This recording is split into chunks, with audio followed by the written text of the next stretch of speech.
Hello, everyone, and welcome to Monday Connect with Recovery Direct. Look at our lovely alpine abode for the morning or midday, depending where you are. And it doesn't matter where you are. Welcome. Good morning, good afternoon, good evening, whichever part of the world you're in. If you're here, I can take this earpiece out now. It's wonderful to have you here. Welcome to Recovery Direct's Monday Connect. Oh, what's that thing there? That's... Do you see something quite strange here? Anyway, it's wonderful to have you all here. Welcome. It's Monday and a new week, and with new possibilities, with new options to choose, new options to exert our agency, our autonomy, new options for reflection, new options for thinking about ourselves in new ways that combine the old and understand the present and move forward into the future. So, yeah, and it doesn't have to be a Monday that one does that, but it is a Monday nonetheless. So, welcome. You're all welcome here. I can't see anyone in chat. I don't know if everyone's made it across from Facebook, and if you haven't, then I'm really sorry. This will be almost a session in a bell jar and something to be watched later. So if you are watching this on playback, I'm sorry. We'll try and make a better attempt to try and let you know where we have moved to. I know we put a message on Facebook, so we are indeed here on YouTube live, and it's really good to have you here. For those of you that actually are here. So what I'd like to do is I'd like to start off with an intention, which is the way we always start off. And a way I like to hold the session. So again, it's Monday. But that doesn't mean... Keith, hello. Good to see you. Yeah, that's pretty quick. How fast is that? That's much faster than Facebook. Not that we're comparing. I'm not unhappy with you, Facebook. I'm just saying, like, Keith is like, said hello, and boom, there he is. Keith, it's good to see you. Welcome. It's good to have you here. Let's get back to the intention. I just wanted to show off and show you guys how razor quick this was. So on a Monday, you know, choosing to have a sense of agency, or reminding ourselves that we have a sense of agency, I think is a wonderful thing to do, because Mondays can feel like a day when the world owns us, and we don't own the world. And I don't mean we actually physically own the world. But Mondays can have a certain way of making it feel onerous, like we have to pitch up to do something to offset the world in some way, as opposed to I'm arriving, what is there that I can do and what is on offer. And that's where having the reflection of agency for a Monday, I think is very valuable. One gets to be able to look and to understand that I can do things today. Yes, I might feel stuck. Yes, I might have socioeconomic issues. Yes, I might have systemic issues. But in fact, I do absolutely have agency. I'm open and I have boundaries, and I can get to take action. And this is the antithesis of any mental health disorder, really. But many of them, particularly anxiety-related ones, and substance and alcohol use disorder. So you are agency. I'm open. I can have boundaries, and I get to take action. And today I'm going to kind of go through transactional analysis. I haven't done this for a while, so I thought let me jump in for a Monday. It's high theory as per normal. But of course, explore it, be curious. Allow surprise, always be gentle. For those of you that enjoy nicotine or smoking, you're probably quite happy. The surprise that came on Saturday evening. I for one will be looking forward to having my vape back. Now that the storm has passed, apparently. Allow for surprise every day. Allow for something to surprise you. And when we allow for surprise, we see it. When we are closed to things, we tend to, even if they come in front of us, we tend to not see it. A very good example of allow surprise, one that I'd like to bring up is, let's say I'm in a relationship. And I think I know my partner really well. You know, there's a massive echo.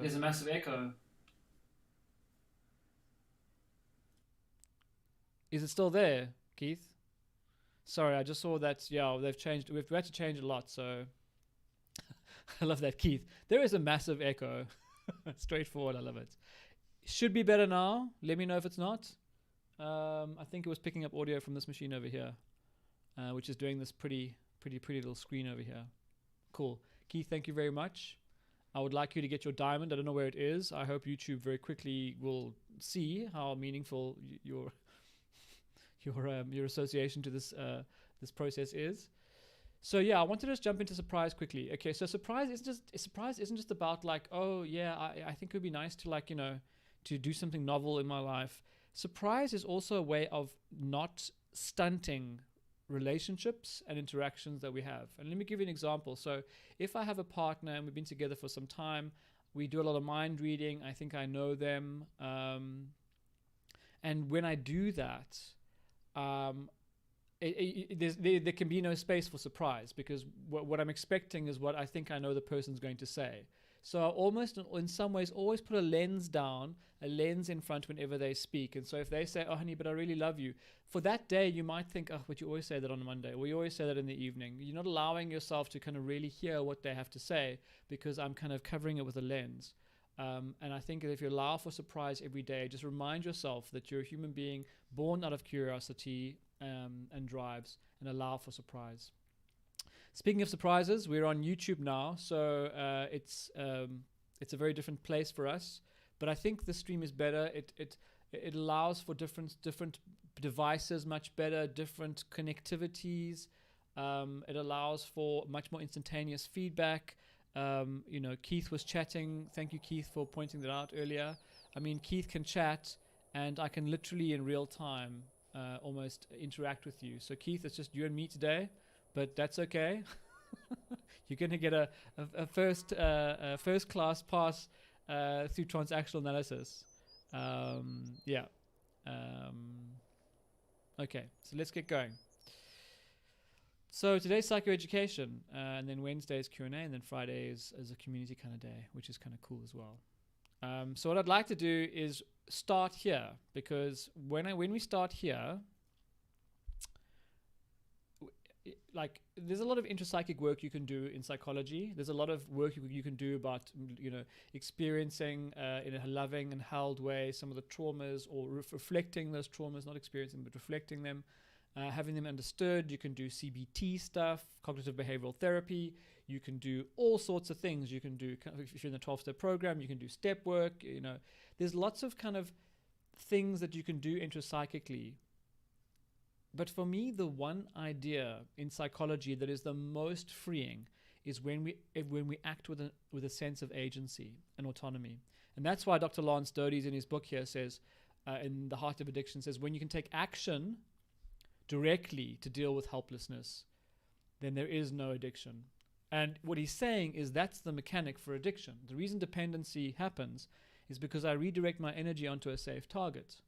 These other areas that I actually need to put my energy on are not reliable to me. They stop being reliable. Yes, it might be my partner, it might be my mother, it might be my sister, it might be a child, but they don't feel reliable anymore. So I don't take action directly to those targets. And this is what is so critical about what Dodds is saying, because actually all one needs to do really is take an action. If you can take an action in psychology, you already move one little movement past that sense of self-inhibition, one little movement past that sense of anxiety. And they don't have to be huge, massive movements. They can be small. They can be iterative. They can be small actions. And that's why he says that with addiction it's so powerful, because when we do the small thing, to do something different, to try something new, to do something in a way that isn't the same, we don't have to always flick that switch, as it's called in his book, the key moment. We don't always do that. And then if the question is, well, then you do something, why would relationships be so important? Well, because in addiction, when I've formed a relationship with that object, it becomes such a strong relationship. And for that relationship to endure and to be created and curated means that you really have to have lost some kind of relationship qualities in the others. You have to have lost some relationship qualities. As Johann Hari says in his book, Chasing the Scream, the opposite of addiction is not really sobriety. The opposite of addiction is connection. So we see here from this quote from The Heart of Addiction as well, in the absence of holding, caring, safe relationships is where the compulsive need for this other begins. And for the other, it becomes a non-human element, usually. Usually it's a non-human element because human beings have taught us that they're messy and the relationships we had are very difficult. And so in our relationships, we have enmeshments. And so we can't act and feel and think in the relationship the way we want to, because we feel like something bad's going to happen, or it's not worth it, or we're just stuck in this relationship because we become enmeshed. We can't see that we have a sense of autonomy and agency, and that we can act in a way that creates boundaries for ourselves. So we become undifferentiated. We become diffused. We have overconcern for others. And that's a ticking time bomb for addiction.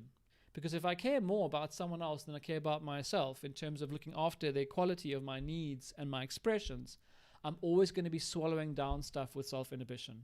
And eventually that relationship is going to be unreliable, and I'm going to start throwing these switches. And I'll have an unhealthy symbiosis. So we know relationships are so important with addiction. But so too is differentiation. So too is carving out a space for yourself where you are an individual. If you've been in a relationship for 5-10 years, wonderful. But you are still an individual in that relationship. You are still an individual who can make mistakes, who has great joy, who has victories, who has failures.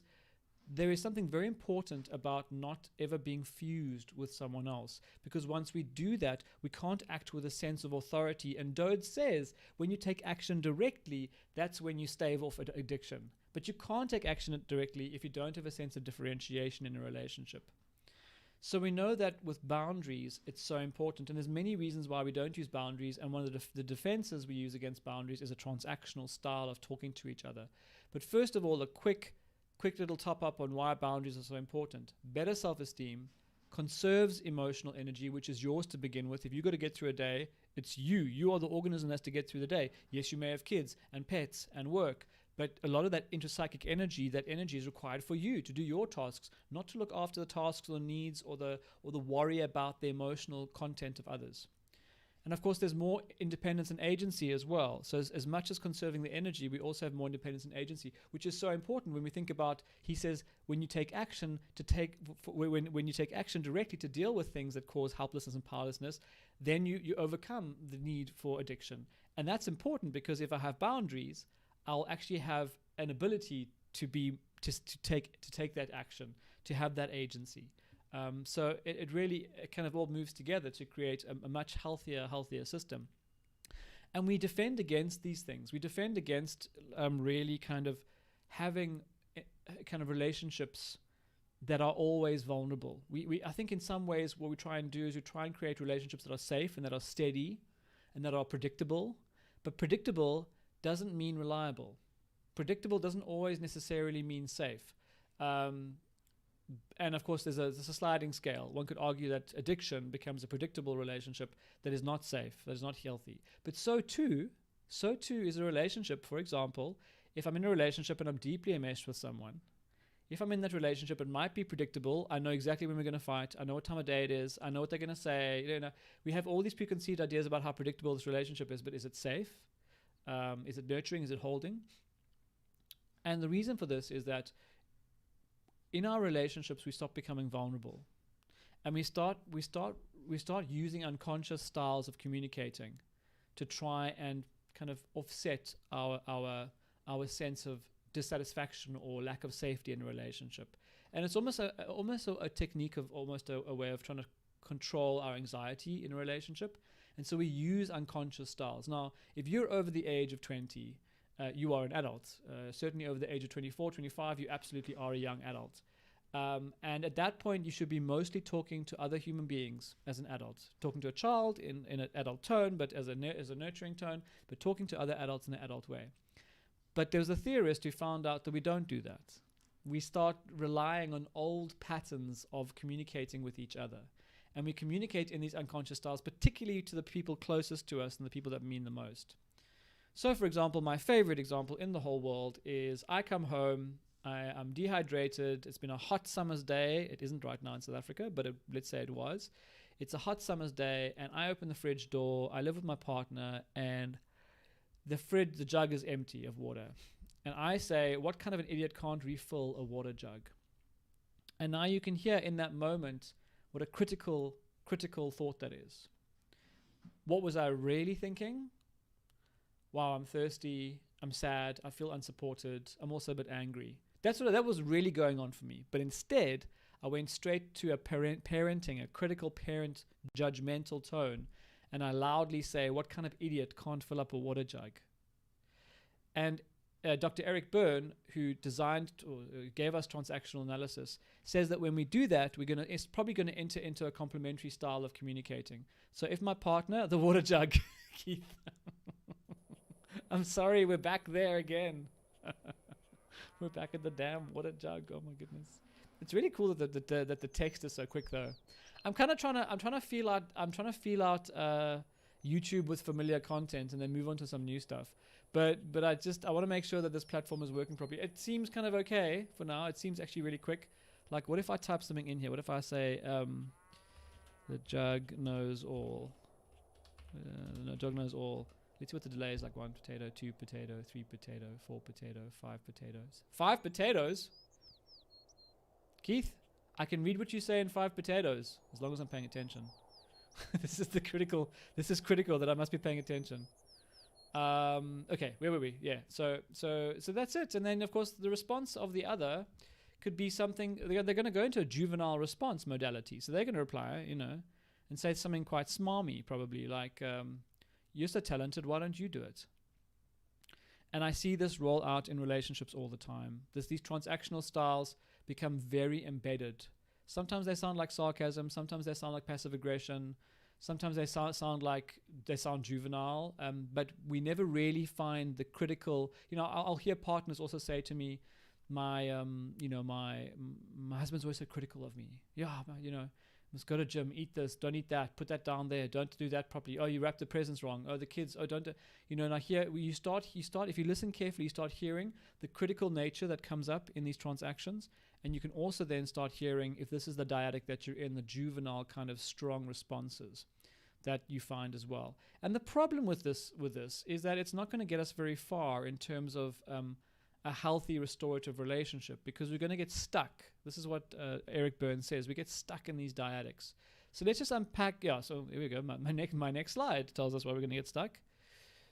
So we get stuck because we're trying to say something, but we don't feel completely safe. We don't feel completely safe because we're thinking about our histories, our traumas, our unfulfilled needs and wishes, our dynamics from our childhoods, our skills. And as we do this, we filter all of this through, and then I say, what kind of an idiot can't fill up a jug? Because if I said something like, it feels really tough to be around a household where I feel invisible, that requires a huge amount of vulnerability, because I'm basically saying that I'm not sure if my partner cares about me. But this is a very different thing to say. It's much easier to go into a transactional style and go, what kind of an idiot doesn't fill up a jug? Ascribed roles. Maybe I'm the caretaker, or maybe I'm the vulnerable one. No one ever fills up my water jug. So what kind of or maybe maybe I have the ascribed role of the rock. So I'm always expected to fill the water jug up. So all of these things go through before I say this thing, and you feel stuck because your partner, whoever the other person is in the dyadic, is doing the same. You're sending your messages round and round, but no one's really saying the real content. The real content is not being spoken about. And this gentleman over here with the pipe, which we're now allowed to smoke from tomorrow only onwards, please, in South Africa, recently unbanned tobacco. Hallelujah for some and not so great for others. My heart goes out to both those people who do want to smoke again and those who don't. So he designed this transactional analysis while holding that pipe in such a wonderful way. And basically there's these 3 states: what you remember of your parents, the way they spoke to you, the way you felt, the way your parents spoke to you and the way you felt, like were they critical, were they nurturing, we incorporate these feelings up until 13 years of age, and that makes up this parent memory, this parent image, this parent response that we have, just how they would have felt and how they would have behaved. And there's 2 sides to it, of course. There's the critical and then there's the nurturing. So the nurturing is caring, loving, and helping, and sometimes too helping, and the critical is criticizing, reprimanding, punishing, and the rest. So when I say, what kind of an idiot can't fill up a jug? That's critical parent. It's a reprimanding, critical, punitive. And then, of course, you have the child mode, which is at the bottom here, which is over here. And the child is also in 2 parts. It's the adapted and the free. And now the adapted child is a child that's tried to express themselves and has either become compliant or become like outright juvenile and just kind of like hostile because nothing's working for this child. So you see these two kind of styles. And these are all kind of also memories and unprocessed kind of unprocessed emotions in some ways, but memories and recessive kind of memories and thoughts and feelings about as we had growing up. And it's played out in the two ways. And the free child is always expressive. The free child is always expressive. It's just creative, open, loving, but also can be sad when they need to be. They express. The adapted child is the opposite. They can feel guilty. They can feel afraid, depressed, compliant. But they also might swing the other way, where there might be very strong reactions, oppositional and defiant, and all the rest. My watch keeps reminding me to drink water, which is it's a very good tip. A very good tip. Everyone should drink water. That's maybe why I have the water jug example. And so we see this adapted child and free child as two types of communicating strategies, and the parent critical and nurturing. But the one we're really after for most of our lives is adult. It's rooted in the present. It feels, it understands, it tests reality, but it is not reactive. It is appropriate. It is measured. It's in the here and now. It doesn't take a lot of emotional baggage from the past. And it's not that it doesn't triangulate on other issues. It requires mindful attention. It knows about what's going on right now. So in the water jug example, it knows about what's going on right now. So I've got another example for you here, and this is just to show the two different styles of communicating. The one is complementary. That might be a spelling mistake. And the other one is crossed. And now Dr. Byrne wasn't saying that either of these are right or wrong. He was just saying if you have a complementary style, it tends to go on and on and on. And if you have a cross style, the conversation tends to come to an abrupt end. And that kind of makes sense in this example. So remember, you've got the three states here: parent, adult, child. So here's the example of complementary. You should have been home already. You can hear that style is a critical parent. Now, imagining here, of course, we're talking about two adults speaking here. If you're a parent speaking to a 14-year-old, that's an appropriate style to use. It's still a bit critical, but a parenting tone is probably still right. But in this example, let's say it's two adults. Let's say I've just come home and I worked late. My partner says you should have been home already, and you can hear there's a critical tone to that, and it's parenting. You should have been home already. It's like there's no cognizance of my autonomy and agency as a human being there. I must do what this person says, and I have broken a rule. So my response would be, if I entered into an adapted juvenile child response, was, wow, get off my back, like you're perfect. And you can hear that kind of childlike adapted response, the juvenile response, the kind of aggressive response. And then, of course, that we stay. Now we stay in the dyadic. Parent goes, at least I managed to keep my promises. So here it's kind of like the hurt adult, and then the child response is, at least I'm not an ass. So you see, like, very quickly, in the complementary, it stays between the two. You can and that's just showing us that when that happens, you do in fact have a conversation that is stuck, but that continues. And here, in the crossed style, is when someone speaks to you in like one tone. Like, let's say I say to a friend of mine, "How was your day?" Normal adult tone. And I don't know what's going on for them, but they come back at me in a child adapted tone and they go, "Whatever." I mean, that's going to end the conversation pretty quickly. I might even be prompted to go into a parent mode. So now that we've kind of forced me into a parent mode. And this is what's important about this, is the transactional style that you choose. There is a strong likelihood that if it's inappropriate, is going to force the other into the other diagonal appropriate style. So if I said to my friend, "Hey, how's your day been?" and they said, "Whatever," I might, because that sounds like a child response, right? The adapted child response. I'm immediately going to go into critical parent and go, "Fine, well, who should ask you?" You can hear that immediately we almost get lifted or tilted into these other ways. And I think that's what's so important. We need to hold that, because this is part of our history. We are what we are because we've been, as Freud said. And you need to know that this is part of your makeup. And that when we use it, it's not necessarily bad, but if it becomes maladapted, that can certainly go a long way to being very difficult. So the thing to know, of course, most importantly, is that the transactional styles need to be age and relationship appropriate. And that's it. Am I using the right transactional style? Am I talking to my spouse in baby language all day long? Or do we actually have normal, difficult, one-to-one, emotional, present, conversations? Or am I always going, oh no, it's okay, it's fine, my sweetheart? You can hear a nurturing parent or free child. So we need to know, so in this example is the one I showed you before, which is the critical parent to adaptive child. You should have been home already. Wow, get off my back, like you're perfect. Child response, at least adult response, at least I managed to keep my promises. Sorry, parent response, and then child response, at least I'm not an ass, What happens after this dyadic, after you go round and round this? Less safety, less vulnerability. I'm not going to share more with you because this goes badly. Less intimacy and more radiation. So there's huge effects to staying stuck in this dyadic. Past the irritation that happens in the moment of not actually being understood by each other, there is radiation. A little bit comes off the safety, a little bit comes off the vulnerability, a little bit comes off. And eventually, I'm starting to see this relationship as less and less and less reliable. And let's say I've been using the excuse my language, the fuck it switch, and let's say I've been using that to form a relationship with whatever it might be. That becomes stronger and stronger, and this relationship here becomes less and less reliable. And eventually I'm talking less and less in this dyadic to this person, and I'm spending much more time. And that's when dependency forms. That's when full-blown addiction kind of forms.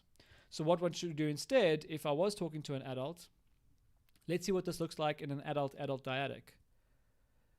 So one would speak about in the here and, so you'd stay in the here and now.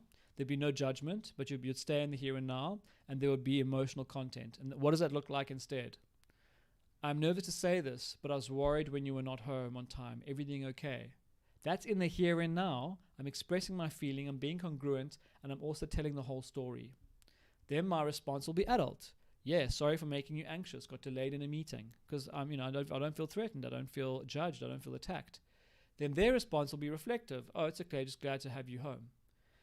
This conversely increases vulnerability. I know that this is a safe space for me to talk about stuff. It increases intimacy. I don't have to hold on to any radiation from the interaction that I had, and it emboldens a sense of safety. It emboldens a sense of safety in my relationship. It emboldens a sense of safety. And now, because there's time, I'm not sure if I've ever been able to share this before, it's my Valentine's Day example. I think, Keith, you probably know it, and some of you that watch this will know it. But let's say it's Valentine's Day. 2 adults. Valentine's Day, once a year, meant to be the most romantic day of the year, but every day could be romantic. And we're at a restaurant. And we sit down to eat, and I'm there with my partner. The conversation goes like this.